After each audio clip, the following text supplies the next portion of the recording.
Alright, what up guys? So today I'm going to go over my new rapid fire build that I put together. It is probably not the best one out there, but it's pretty good. It cleared 115 yesterday. I haven't tried 120 today, but I probably can get it done. I'm just a little bit busy today, so I don't get to record gameplay first. So we're just going to go ahead and get into it. Alright, as always, we're going to start out with the gear first. Of course, we have a Shaco, because, if you're not running a Dario build, then Shaco's always going to be best in slot. Chest armor with Umbrus on it. It needs way more ranks to Dark Shroud than I have on it, but this is what I got for now. We got max life, resistance to all elements, and Dark Shroud, total armor, and freeze for the tempers. Go down to the gloves. I got critical strike chance, critical strike damage, plus 5 to rapid fire. Percent chance to daze, and critical strike damage. And then we have concussive strikes on them. Then we have enshrouding on the pants. We have dexterity, max life, resistance to all elements. Having resistance to all elements, there's a couple of nodes you can get on the boards that aren't like veering off of them too much, right? Like on the path, as you'll see.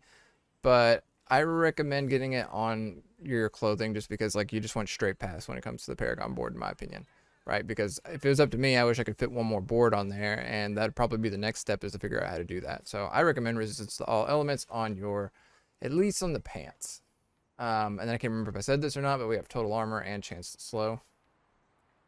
Then we have frostbitten on the boots with dexterity, movement, speed, and armor. Again, when it comes to the Paragon board and the nodes that give armor on there, I try to avoid them just because I want to, I don't know, what's the other option? Dodge chance, and you get like 6 to 9% dodge chance, which is good, but I just prefer to put armor on there personally. That way I don't have to grab armor nodes. And then we have chance to stun and movement speed as the tempers. We switched from a bow to a crossbow just because of the weapons mastery skill point, which we'll get to in a minute. We have dexterity, max life, critical strike damage. I would rather have had my GA on the critical strike damage, but I got a good price on the bow from somebody. And then chance for rapid fire to cast twice, then critical strike damage. And I can't remember if I said it, but we put edge masters on here. Then we have, these are going to be the same. One's got rapid, one has expectant. Same thing, dexterity, max life, critical strike damage, rapid fires to cast twice, and critical strike damage again. And then we have elements on the ring. We used to have elements on the amulet in the last build, but we switched it over to the ring. Just because we only get the benefits half the time. I mean, I guess we do physical damage, and then on the other part we do cold damage, but still, cold is only half of it. But dexterity, attack speed, which from switching over to the bow, I would recommend getting GA on attack speed on here and on the amulet, which we haven't got to the amulet yet. Because I end up running the attack speed potion just to get my basic attack going. But I think the trade-off is worth it. And then we have Cold Imbue to last +2 casts. I would rather have +3, but you know. And critical strike damage. And then, of course, Scoundrel's Kiss. And then Retribution on the amulet. And then we have damage, attack speed, weapon mastery, Cold Imbue for +5 casts, and critical strike damage. Alright, over to the skill tree. We have Heartseeker, and then we put over here to Fundamental Heartseeker. This just allows more boss damage because it gives you that up to 15% multiplicative damage. Or critical strike damage, which is, so going through the dungeons is the easy part. It's the fact that you can't stagger the boss more than 3 times that makes stuff difficult. So you just want to increase this damage here. I used to use the primary Heartseeker, and I can't remember why, because I had it all the way from like the leveling guide that I had. Yeah, not worth. And you can do puncture if you want to, but this build really does thrive on keeping a distance because you don't have a whole lot of damage reduction and you don't have a whole lot of health. What you have is a lot of distance. So Forceful Arrow or Heartseeker is going to be your best bet, and honestly Heartseeker is better than Forceful Arrow. The only thing the Forceful Arrow has on Heartseeker is that you can remake enemies vulnerable after exploit off our Paragon board doesn't work.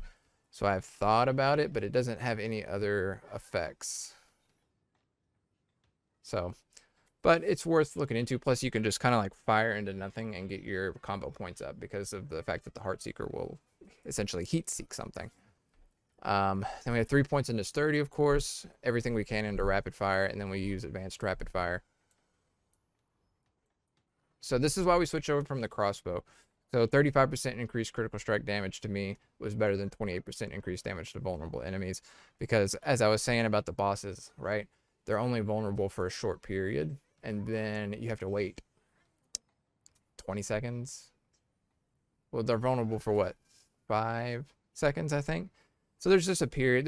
There's a pretty large gap in there where they're not vulnerable. So we switched over to the crossbow.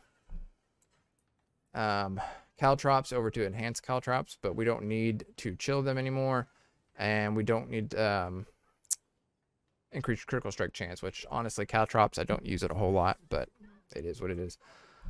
1 into rapid gambits and trick attacks, and then 3 into concussive. We want the 3 into concussive because we want the critical strike chance, but this just helps us reset our evade. And I guess trick attacks, you knock them down, which I don't think there's anything that really cares too much about that, but you know, whatever. We have Shadow Step on our skill bar, but since we have Shaco, we just don't put any points into it. And then we have Dash down to Enhanced Dash just to get that extra multiplicative critical strike damage. But these two here are useless, so you don't want to go farther than that. We have 3 points into Agile just because we do use a lot of cooldowns. Dark Shroud, as many points as you can into it, over to countering Dark Shroud. And then we have 3 into Exploit, 3 into Malice, 1 point into Cold Imbuement down to Mixed Cold Imbuement, 3 into Frigid Finesse, which on my amulet, I can't remember if I went over the amulet because I don't remember mentioning this now, but I have plus Weapon Mastery on it, plus attack speed, and then right now it's plus damage, but the best in slot would be Frigid Finesse. I'm just having an issue getting a hold of one because on the market they want billions of gold for one. The ones I have got a hold of have bricked on me when I'm timbering it, but technically best in slot would be to add Frigid Finesse to it. And then Innervation, this is actually how we keep our energy up. I took this out once and I couldn't gain energy at the speed I needed to, but just Lucky Hit to gain 8 energy. You proc Lucky Hit a lot more than I thought I did. We don't have anything that ups our Lucky Hit, but anyway. 1 into Adrenaline Rush, and then we have 3 into Haste, 3 into Impetus, and then of course we use Precision. I don't remember mentioning this, but we do use combo points. It's probably kind of obvious. Okay, down to the starter board, we have Canny in here just because this is a pretty straight path to get everything we need here. Making sure we grab this resistance to elements down here. Trying to grab as much max life as possible too, because I got rid of the no witnesses board. And since I got rid of that, then I'm actually really low on life, and it makes me kind of squishy. But it's okay. We just keep our distance from the enemy. We have Fluidity and Tricks of the Trade. Making sure to grab these damage to elites here to help with the boss as much as possible, and grabbing this critical strike damage over here to help with the rapid fire multiplicative damage with based on your critical strike damage, plus just doing more damage, right? Come over here to Cunning Stratagem. And we have Exploit in here just because, I mean, look at this. We just grab this stuff here. This over here doesn't actually do anything, but it adds to core skill damage, but it doesn't help with, like, grabbing this. So if you wanted to, you could just take this stuff off. If you need to add some points, like right here, right? Same thing with this. You can take off one of these. And we come down here, grab the Legendary Node, which if you guys don't know, the reason that this matters for rapid fire builds where it says your non-damage combo points bonuses are increased by 33% when you spend 3 combo points. So you fire extra arrows that with combo points in rapid fire. So instead of firing 5 arrows, sometimes you'll fire like 6 or 7, right? Because of Cunning Stratagem, you'll add an extra 33% to however many arrows you were going to add. So that just equals a ton of more damage. I didn't know this about rapid fire because you just fire them so quickly until I did my research into it not that long ago. And I was like, oh, that's interesting. I need to put that back on my build. We come down here. We have Chief Shot, making sure to grab the Legendary Node. If you guys don't know, we have tons of Lucky Hit to crowd control. Chilling something, crowd controls it. Freezing something is also crowd controlled, obviously. So this just adds a bunch of damage for mob clearing. Doesn't really help with the boss, though, where we struggle. Coming up here, grabbing Safeguard to get damage reduction from elites. And then we have Chip in here, getting just enough to get the additional bonus. Then we have Exploit Weakness, and we have Combat in here, since it adds critical strike damage, and we were talking about the critical strike damage earlier. You want to just grab as many nodes as possible, and this board's the best for that. Also making sure to grab the Legendary Node itself. And then lastly, we have control in Eldritch Bounty, and there's nothing super special about this. Just fill out to get the additional bonus, and then up here to the legendary node. All right, so that is it. That is my rapid fire build that I've put together.